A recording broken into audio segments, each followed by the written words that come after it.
Hi, everybody. Um, Glad to be here. Thank you for coming today. My name is Jamil Hassan. I am a author. I am a former business person, 20 years in corporate America, in IT, strategy, finance, business. I am a teacher of blockchain. Blockchain is the future. I teach blockchain. I'm also an ICO advisor, and I've been in the space for about 8 months. I've had a very steep learning curve, um, and it's been very exciting and interesting. I can do this presentation in at a level one, speaking to newcomers. I can do it in a level four because most of the days, all day long, I do diligence on white papers. So what we'll do is I'll go through a basic high level, but then have the questions be as in depth as you'd like.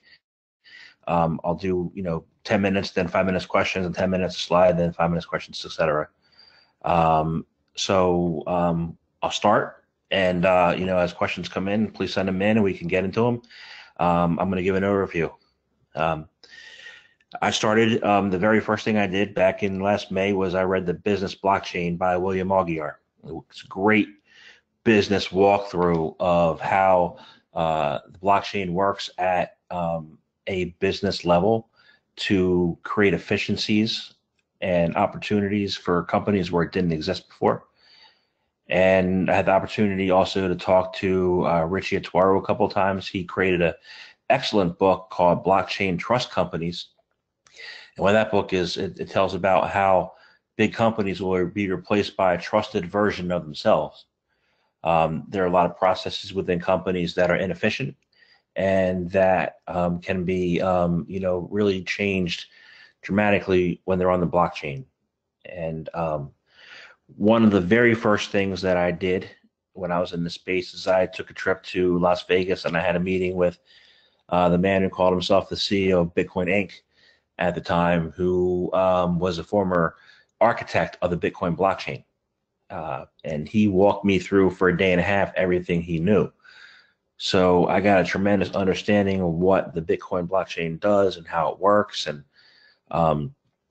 there's a great website that I have there called Bitcoin.org, and it basically breaks down how the open source Bitcoin blockchain can be used, for business or for individuals or for other organizations. What open source means, it means the democratization of business in certain ways that had not happened before. And Bitcoin was created so that you had no transaction fees, or you could remove the transaction fees, but it's adopted and really grown into a tremendous store of value. The Bitcoin PDF is a Satoshi white paper, and I don't know how many people have actually read the Satoshi white paper who are on this call. I highly recommend reading that paper. It walks through the three elements of how the blockchain works. A nonprofit, there's also a BitcoinInc.co, which is my friend in Vegas' company, where he's created a whole bunch of apps to be used on the blockchain. And then there's different news sites, publications. Bitcoin Talk is one of them. Next slide.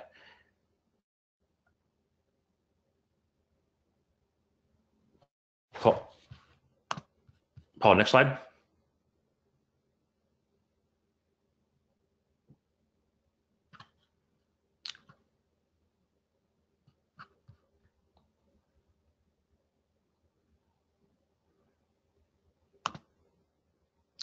The core Bitcoin elements. The core Bitcoin elements are software development. They are game theory, and they're cryptography. Okay. The cryptography is, I don't know if you remember, let's see. Yeah, next slide, please.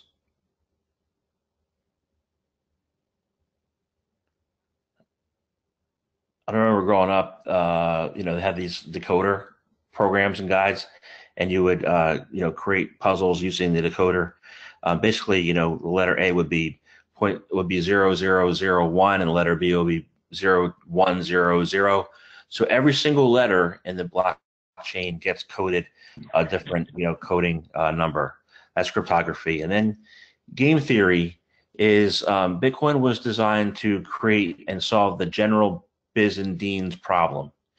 And what that is I'll use an example from the Lord of the Rings, and then I can use an example from the synchronized swimming. If three people need to be in the same place at the same time and attack a castle or catch a person they throw up in the air, you need to know ahead of time when to be at a certain place at a certain time and where to be at that place. That is called consensus. And consensus is basically agreement, and it's done ahead of time. So what the miners do in any transactions is they verify through consensus that a transaction occurred, what happened, and they agree on it. There is certain terminology in the space. Picture, if you will, three children sitting in a sandbox. They are sitting in the sandbox and they are playing blocks. And the first block, of course, is the letter A. So they have the alphabet, and they're playing with the blocks. And the letter A is the first block. So the three children decide that, yes, the alphabet starts with the letter A. So they put that block in the sandbox, and that's called the Genesis node or the Genesis block. That's the very first block. They agree the beginning of the alphabet is letter A. They agree, and they move on. And the next letter is the letter B, and they agree, and they move on. And as every single block is created to the alphabet, they agree, and that's consensus. That's very important in the blockchain, at least in the Bitcoin blockchain. Now, once you say the three children get to the letter G, and I'm going to introduce the terminology here called fork. Once they get to the letter G, they say, the two boys in the box and one girl in the box, two boys say, you know what, the next letter is H. And she says, you know what, it's not H, it's the number 7. So she gets two friends to come on, and the boys get one friend to come on. They agree that the blockchain is going to continue with letter H. And the girls say, you know what, it's going to start with the number 7. So all the previous records that were in the block A through G remain intact and the same. When you get to letter H, the boys create a fork in the blockchain that continues on the alphabet track, and the girls have created the number 7. And then they move forward from there. And they all agreed, and they move forward. So the Bitcoin blockchain is very much like a set of building blocks that are created in order. The previous blocks never change, and the future blocks can be changed as long as groups, miners in the real world, kids in this example, agree and move forward. So, and every time every block is named, and it's put a code on it called a hash. So I want to stop there and assess if they have any questions thus far. If I need to go into more detail. So I'll take a 5-minute question and answer period.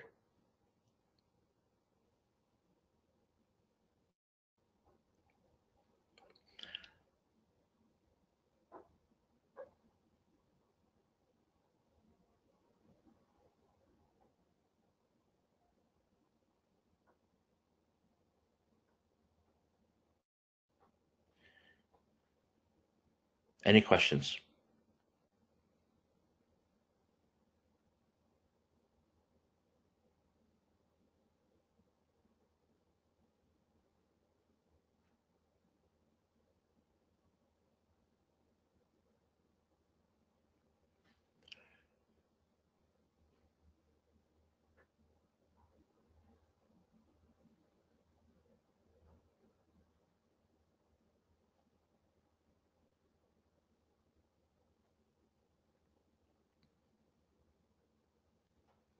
What is the value of a fork? The value of the fork depends on, what the question.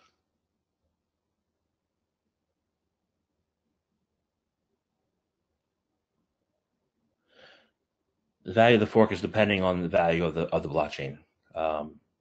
What Bitcoin is a store of value. So the more people that use it, the more opportunity it presents to be used, the greater the value, of course. A lot of that depends on the miners, how it's used, what it's used for, people, and putting money into it. So I can't put a number on the value on the fork. There have been a couple successful forks. Bitcoin Cash. They had a Sedgwick that they were going to do that they canceled, but they're going to do another fork. Once you have agreement and consensus by the, to go different directions, then you create the fork, and then the value depends on if people, are investing into it, what the store value is in the project.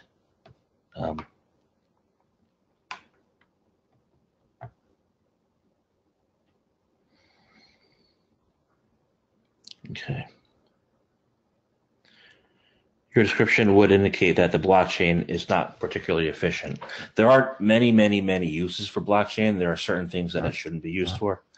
It's it's autonomous ledger. It's autonomous records are intact. They stay there, and it's used as a database.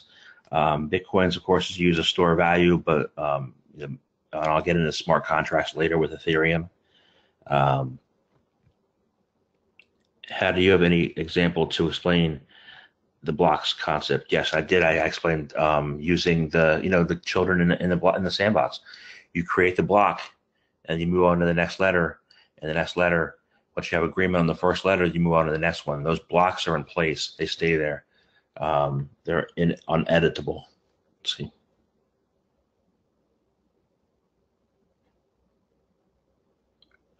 How can I create my own cryptocurrency? We'll get into that a little bit later. Okay.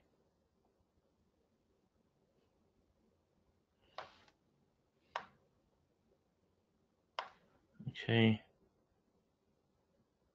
All right. Seeing no more questions, I'm going to move on to the next slide, which is on Ethereum and smart contracts.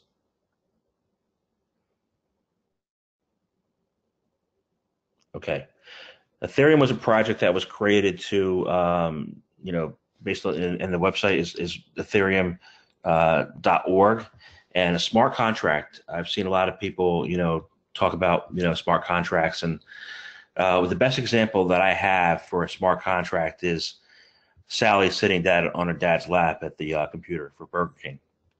She sees on her dad's screen a Burger King QFC code, and she clicks on that Burger King QFC code to order for Burger King. And 10 minutes later, her dad receives a phone call, and it's Burger King calling saying that your order is ready.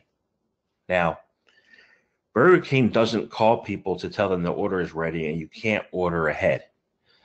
And you have to go to Burger King, either the drive-thru or inside. But Sally was able to click on a QFC code, and automatically 10 minutes later, Burger King called. Now, Ethereum, the smart contract is an basically automatic button. It's a piece of code that automatically does a transaction. So per that contract, if Sally ordered, Burger King had to call to let them know that it was ready, and the order was ready in 10 minutes. So if you are doing a transaction or any kind of business using a smart contract, that smart contract is an automatic transaction that based on code. The ERC20 token, and a question came up before, how do you do your own cryptocurrency? Most tokens that are used, most projects use the ERC20 token, which is an Ethereum-based token. It's also the ERC223. Most projects use the ERC20, and the way that tokens work on a blockchain, especially true with Ethereum and even with Bitcoin, because the Bitcoin token is a token. In order to do that executable contract on the blockchain requires the use of a token. So a lot of companies create the cryptocurrency because their token has value, and that token is considered a cryptocurrency, but the underlying technology behind it is blockchain. So how do you create a cryptocurrency? You create a project that's on the blockchain. You have a certain distribution of tokens. You create a project, and then you do a pre-sale, and you do an ICO, or initial coin offering, and people buy your tokens. And once they buy your tokens, there's a soft cap, which is a minimal amount of raise, and a hard cap, which is a max amount of raise. And you then get your project as a project team on an exchange, and then your cryptocurrency gets traded on that exchange. More and more trades for your token, the more value it's going to have. The most highest value price cryptocurrencies have a tremendous use case, have a business model behind the currency, and have a real world application. So there are many. Well, 2000 started up last year, 90% fail. 90% fail because they don't have a real business case or a real direction or any money left, or they fail. They don't have an operationalized business. Others that succeed have a real strong, use case, have usually sell out early on in their raise, and have a legitimate project and product. I'll stop here for questions.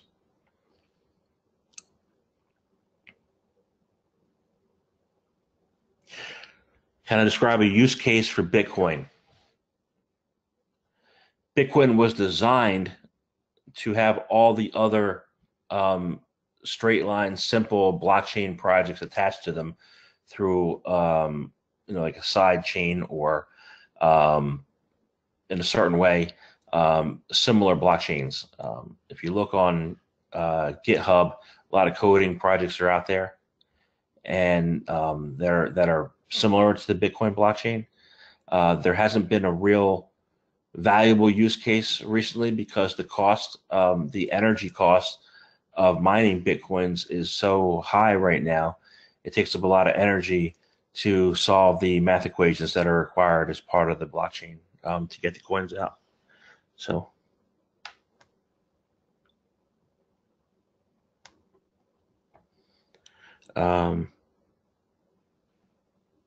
Any further questions?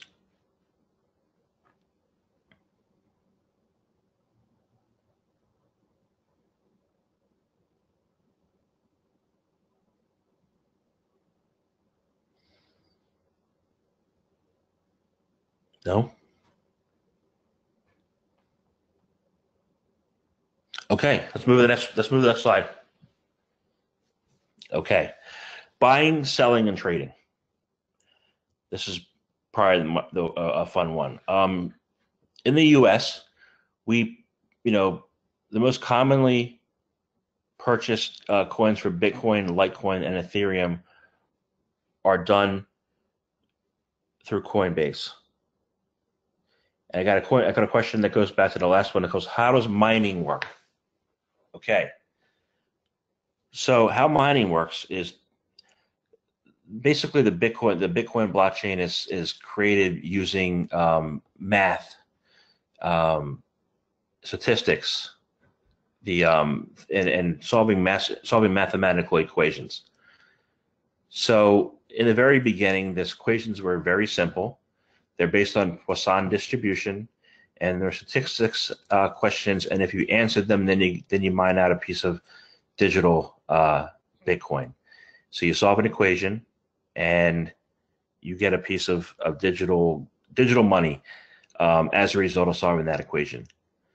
As blocks are added, as agreement occurs, as for each block, the equations get a little harder because it's based on Poisson distribution and math and solving mathematical equations. So the more equations that get solved, the more you mine out, but the harder the next equation gets. That was in 2009. Jump ahead 9 years to 2018. there have been millions and millions and millions of transactions, and the equations get harder and harder and harder. And the computing energy that it takes to solve those equations get harder, get more difficult, takes up more energy. So 85% of the coins in the Bitcoin have been mined, 15% remain. And that 15%, you can provide energy to several countries in Europe, for a week on solving one or two or a few equations in the Bitcoin blockchain. So Bitcoin has become very inefficient. It's become tremendous energy drain. That's why you have huge mining facilities in Mongolia and South America and all over for the pure energy it takes to solve the equation because of the complexity of the equations. And the solving of that equations is mining.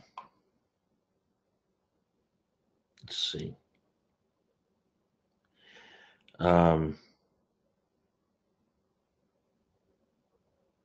People are paying miners to solve some mathematical equations.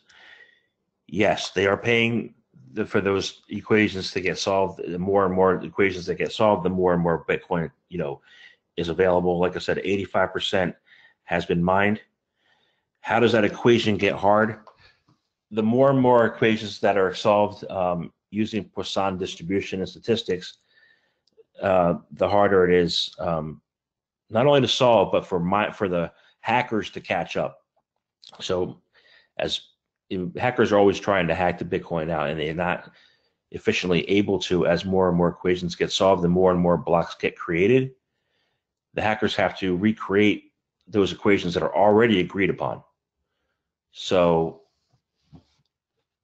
the more and more equations that get solved, the more and more Bitcoin gets brought out. But as I said, there's harder nowadays. What does energy consumption mean? How's it different than laptop energy consumption? Right now, you have massive mining machines solving these massive equations because the equations before it have been solved, and it was designed to make each equation harder. So if I'm sitting there with my laptop and I got a massive mathematical equation to solve, my laptop's not going to do it. The breadth and the equation complexity of the Bitcoin blockchain has gotten so exponential that you need special machines to do it. So, okay, talk about master nodes. Well, one example of the master node is a Genesis node. It was the very first node that was created in the Bitcoin blockchain. And then every time you fork, you have an agreement and consensus that you're going to create a new direction, and that becomes that generational master node. Do we have free softwares available to solve these math puzzles? No, at least not ones that you can hold in your hand or your lap. They're done by massive, extensive machines all over the world. And, like I said, in Mongolia, they have massive factories that solve these math equations, so it's not ever going to be an app. Another question. There are size to each node. Yes. There are sizes. There means the first node on each fork is the Genesis node, and it's been created by the records that were preceding it do not change. They're autonomous. They're unedible. They're unchangeable. So no one can ever go back to a block or a node in the past and change anything. Once it's done, this consensus. It's called proof of work. It's not going to change ever.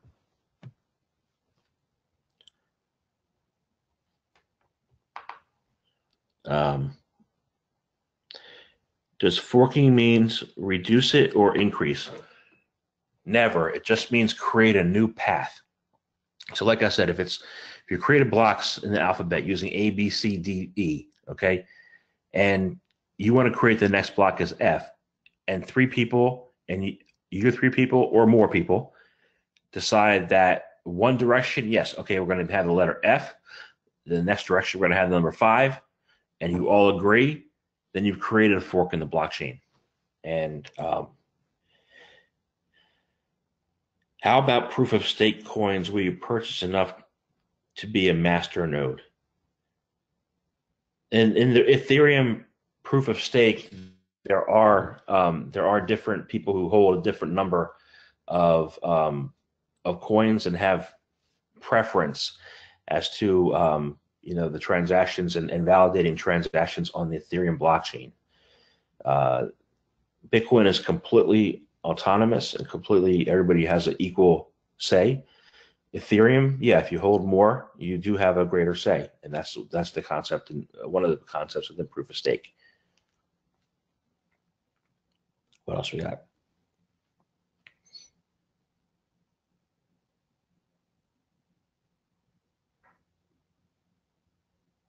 Okay, for example, Dash, yeah. Quite honestly, I haven't done substantial research on closed source blockchains. Yes, so Bitcoin is forked to Bitcoin Gold, Bitcoin Cash, etc. Yes, that's true. Yes. Most of my areas that I've looked at have been the Bitcoin blockchain and the Ethereum, the tokens blockchain. There are some closed blockchains that, Ripple is an example, IBM Hyperledger, which is ultra fast and excellent for businesses. If you have a supply chain issue, if you want to improve your operations, you want to make things speedy, IBM's Hyperledger is a great product. If you want to, if you're a bank in Southeast Asia and you want to close blockchain for your banking operations, then yeah, you want to use Ripple until they come out with something a little bit better. Most of what I care about in the space is open source, so that's both Ethereum and Bitcoin. So I've been focusing on those. I like to get into the buying, selling, and trading and talk a little bit about that, and then field more questions. Coinbase is in the U.S. is kind of like your wallet. You attach your bank account to it, you buy and sell. It only holds 5 things. It holds Bitcoin, Bitcoin Cash, Ethereum, and Litecoin. There are exchanges. 2 in the U.S. are Bittrex and Poloniex. They're both exchanges. They have a lot more cryptos on them than Coinbase does. Bitfinex and Binance are both one's in Hong Kong and one's in China. They're very popular exchanges. There was a time a couple weeks ago where you couldn't get on any exchange because of the volume of people trying to get into the exchange and they couldn't handle capacity. I believe that that's come down and you can now get into those exchanges and set up an account. That's for trading. That's for buying and selling. If you want to take one ERC20 company, for example, you buy some Monero and you want to change it in for waves, for example, you want to use an exchange. You can't do that in Coinbase. The best exchange on the world that I've seen is OpenLedger, and that's out of Denmark. And there's some really great cryptos in there. Very popular exchange and very well done. Their team is probably one of the top. And then the wallets. There's what I do is when I receive a payment or receive contribution from a customer or client, I give them my wallet. So for Bitcoin, I have 2 wallets. One is a bread wallet, and one is Mycelium. And for Ethereum, I use an Edu wallet. There's also a really good wallet called Genesis. I receive the Ethereum or the Bitcoin into my wallet, and then when I want to get it into my bank account, I then use Coinbase to send my Ether or my Bitcoin to my Coinbase account, and then I send it to my bank, turn it into dollars. So there are some issues with Coinbase. I do know people who have been hacked through Coinbase. My preference always to have a really good wallet And those wallets that have the bread wallet, Mycelium, Edo, and Genesis are really good are really good wallets. If you're going to use a software wallet and not a hardware wallet, like there are hardware wallets too. If you're going to use a software wallet, make sure that you never ever lose your private key. If you lose your private key, you'll never see your Bitcoin or Ethereum again. You can't get into your account. That passcode is something that you need to save. I would make lots of copies and put them in strategic, safe locations that no one can get to. Got a safety deposit box, put one in the safety deposit box. Your diligence and your security with these wallets are your responsibility. So always keep a backup and keep it safe. I got a whole bunch of questions come in. How does one predict the future of Bitcoin? Where one should invest? Do we have any tutorial analysis to understand that better? Well, Bitcoin is one cryptocurrency in the blockchain world. There are hundreds of others. What I do for a living is I look at the white papers and the diligence and do my own diligence. I assess the management teams. I assess the project validity. I will only ever invest in companies that have a real plan. It's kind of like gambling. It's kind of like buying a stock in the U.S. or whatever stock market you're in, or a bond market, or whatever market is. If you buy one, you're taking a risk. I have a master's degree in finance.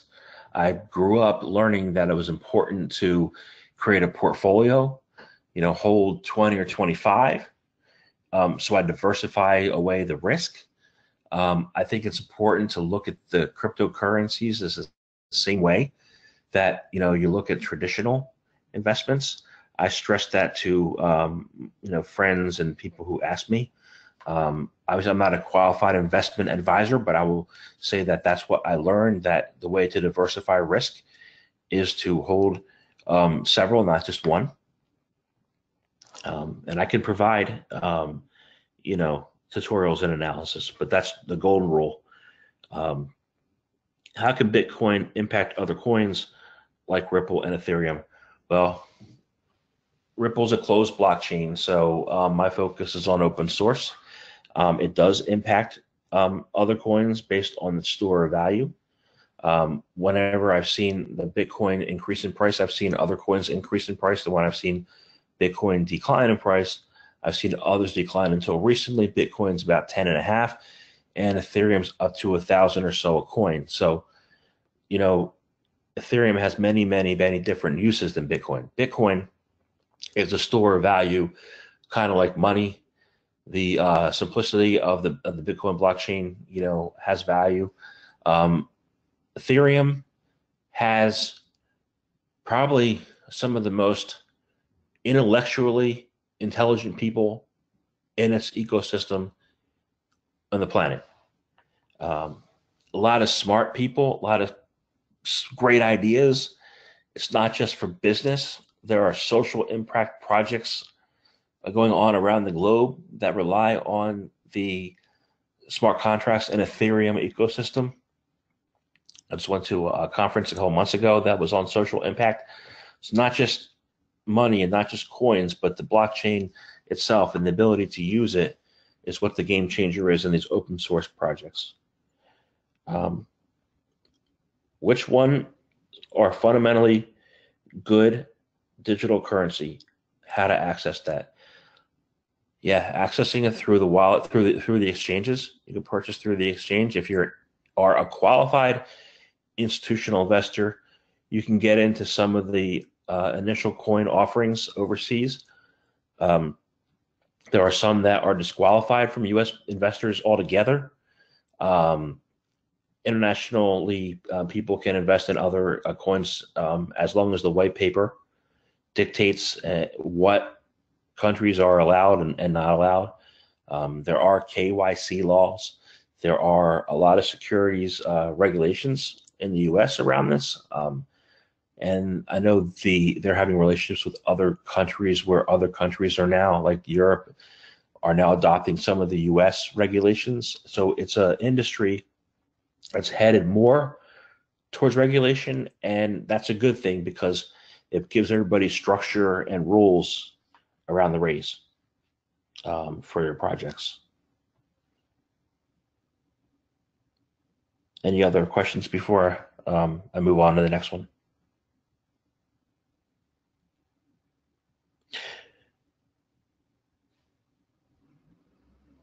How to judge and figure out which virtual currency is good for the time being. Okay. A lot of that depends on due diligence. There are certain things to look at in a project. One is the strength of the management team. One is strength of advisors. One is the business case and use case examples that the project has. A lot of projects are great ideas without a business behind it, or they have a great fundamental concept but no use cases. So doing some research into what I found is everybody likes shiny. Everybody loves, this great idea, that great idea, this great idea. It's like kind of like squirrel concept. People love that, but behind that is a project, and behind that project are use cases, business operations, management teams, advisors, token economics. What's the right raise? Does it make sense for a local team to try to raise 100 million with no budget? Certain things like that have to be really assessed and looked at to determine what the best currency is. This forum is for IT folks. How would you suggest guide them into cryptocurrency world, creating a use case and developing it? Also, if data mining is not for general people, what are the next steps toward it? Well, when I look at the blockchain, I look at from top to bottom. I look at very top is data proliferation. The next step is basically serving as a database, is the gathering and putting it into a database. The next step then is the blockchain and accessing the database. And then under the blockchain, you have two ways to go: closed source or open source. Within closed source, you have things like Ripple, IBM Hyperledger, and then open source, you have the two main are blockchain, Ethereum. So a lot of people are looking at this as just looking at a coin. I don't look at the coin. I look at the blockchain. I look at the data that's being collected or the concept behind it to see what kind of data is being collected. That's equally important in assessing the projects. So only look at top 10 market cap and or volume. It's not a question. I don't know what that means, but if I go down 50 deep, 100 deep, I see value. I see value in Waves. I see value in Monero. I see value in Dash. I see value in Civic. I see a lot of coins that that are not top 10 that have tremendous value and use cases, and they are developing. I mean, a few months ago, I think Steemit just broke top 10. And a few months ago, that wasn't even on the list. But a lot more people are writing, and they're receiving tokens, Steemit tokens for their writing skills and abilities. And I know people who were broke a few months ago who have money now because they were writing articles on Steemit. So just because something doesn't have a value in the moment doesn't mean it's not going to, if not a year from now, a few months from now, what are the different factors that increase or decrease the price of an altcoin? Yeah, I just gave an example, Steemit. The use might not be there in this moment, but it will be there. And when it's there, when it meets the head on, the need meets the currency, it's going to increase in value. Bitcoin, Litecoin, Ethereum, Zcash, Dash. Let's look at the top 10. Anything else is higher risk. Goes back to creating that bucket, that basket of portfolios. Yeah, mutual funds. Mutual funds carry risk, but they also diversify. So my suggestion, my recommendation is diversification. What is the future of Bitcoin versus other digital currencies? My personal opinion is that Ethereum is going to continue to grow in value. Um, a lot of ERC20 tokens are based on, or projects are based on ERC20 tokens. There are some that are pegged directly to Ethereum that have not come out yet. This is not investment advice. That's just my personal opinion. Let's go to the next page. I want to get through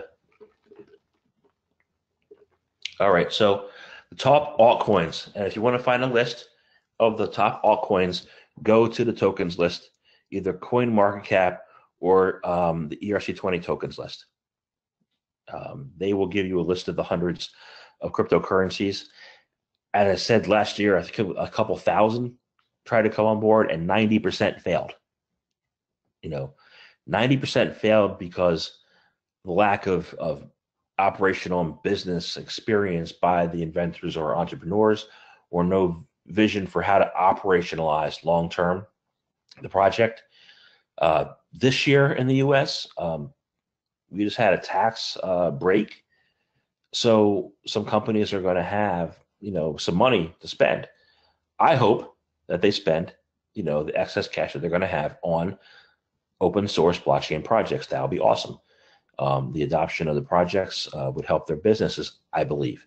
So, it's going to be an exciting time to be in the space. And as the economy starts to boom again, you're going to have more and more, I think, traditional companies looking at ICO startups. That's my hope. Social impact on the blockchain. You have two great companies. Consensus is organizations. Consensus is a great organization. UNICEF.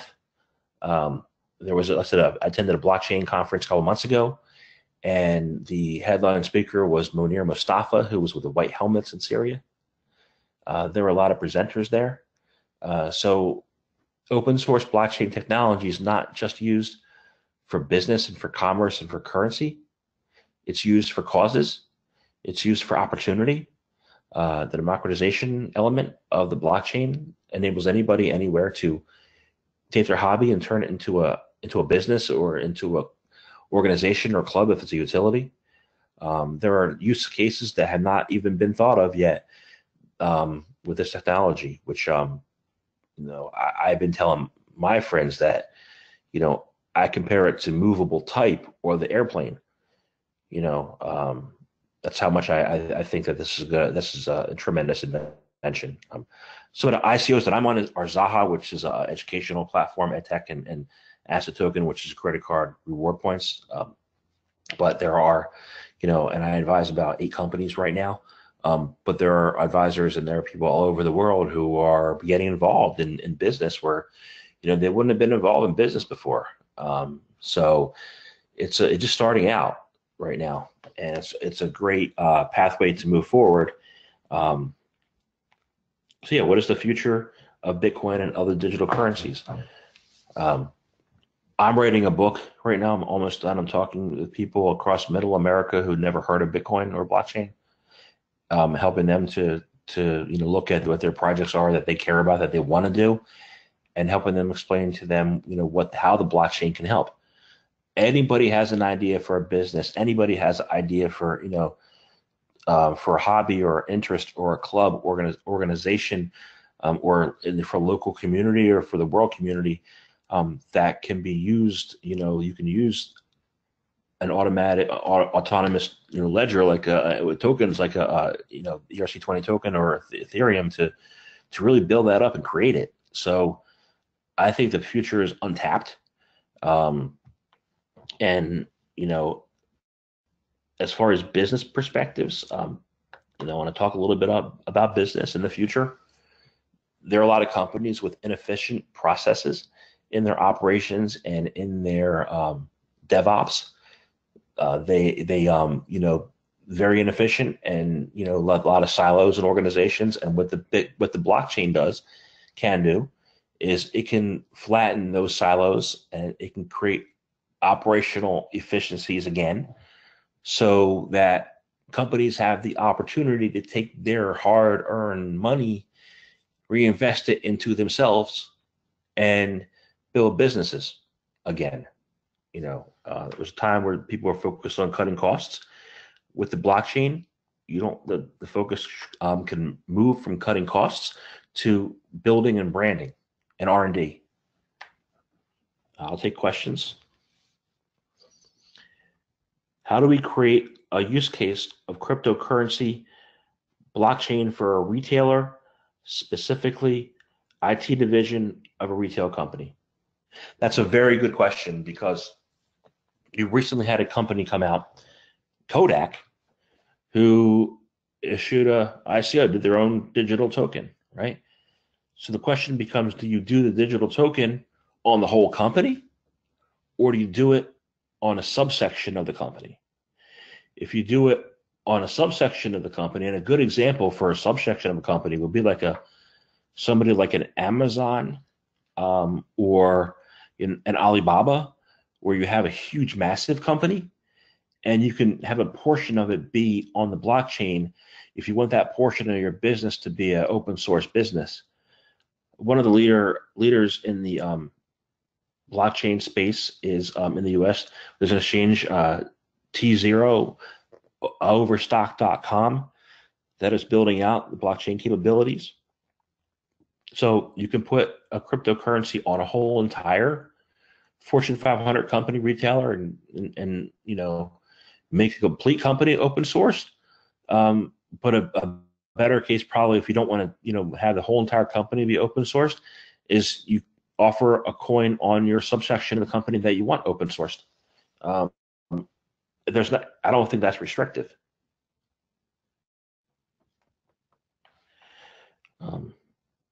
Any further questions?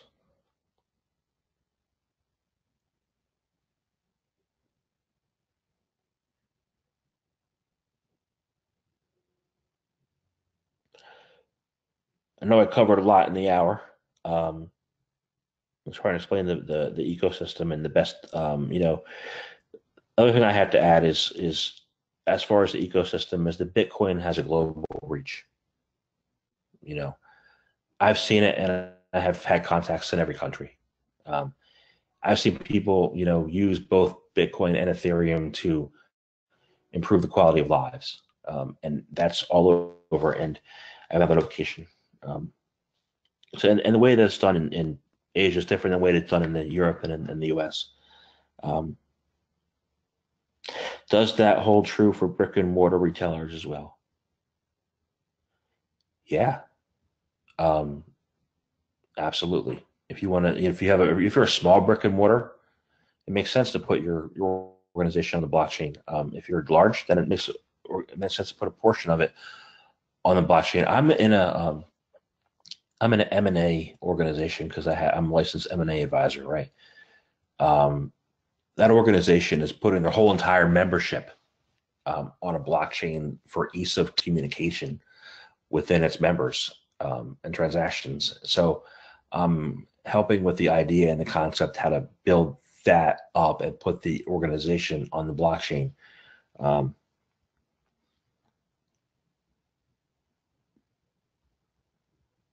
Yeah, I'm talking retailers like Target, CVS, and Walmart. Are the whole entire organization on the blockchain? No. Kodak has issued a coin for the company. And the use cases in the US are going to be happening this year. There's another one that I've been told that's coming out. That's the big one. It's the $1 billion one. I don't know what that is. I wish I knew. I don't. I do know that that companies are considering, the back and forth. The big company, they're considering, do I put it on the whole? Do I put the whole company on the blockchain, open source, or do I use IBM Hyperledger, which is for my operations supply chain, or do I use something else? So that is a conversation that's happening right now. Are you seeing hedge funds focused on the blockchain or cryptos emerging? Are there any impress me? I met with somebody who I thought was in my meetup group, who I thought I was meeting with. I ended up meeting with her boss. Her boss started talking about, she was the head of the hedge fund, about all the cryptos. I started talking about the blockchain behind the cryptos, and it wasn't a very fruitful conversation to tie the two together because I wanted to talk about the blockchain. I'm a blockchain teacher. There are people who are, funds that are trading based on the price of these cryptocurrencies. I think it's really smart to understand the business and the way the blockchain works on that business behind the cryptocurrencies. So are there hedge funds trading? Yes. Are they doing it intelligently? That's up for debate. I hope that they are.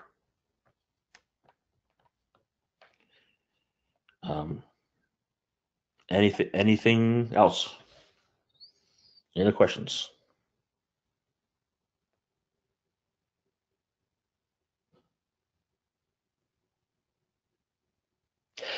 Are there some companies moving their Jamil, this is Paul. We'll take one more question at the top of the hour. Everyone, there's a lot of material to cover. Jamil's just touched the services. This is really just a bit of a bird's eye view, but I think he's jumped into a lot of details.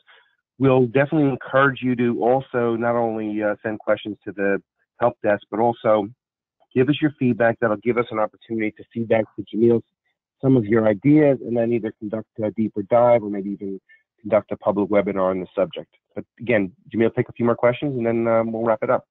Sure. The question was, are there any ways to put 401k for cryptos? And the answer is yes. I had a friend recently. She had an IRA, and because she had an IRA, she was able to invest in some of the cryptos that you can't traditionally get through something like Coinbase. And she sold her IRA recently and did really well. So the IRAs offer an opportunity to get into some of the projects that that you wouldn't be able to get into normally one-on-one because of the KYC laws and regulations. But the IRAs capture the ability to invest in them because it's kind of like a mutual fund. Let's see what else. There's another one.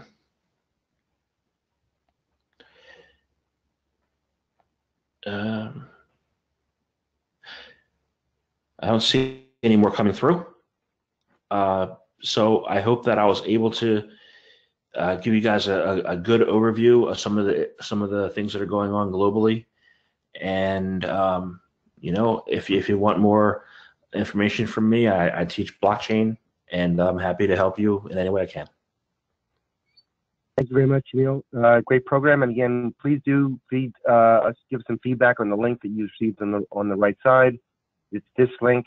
Again, you should see it on your right chat. And everyone, thank you for your participation. Look forward to the next program, which comes up tomorrow, I guess. Thank you very much. Have a great day, everyone.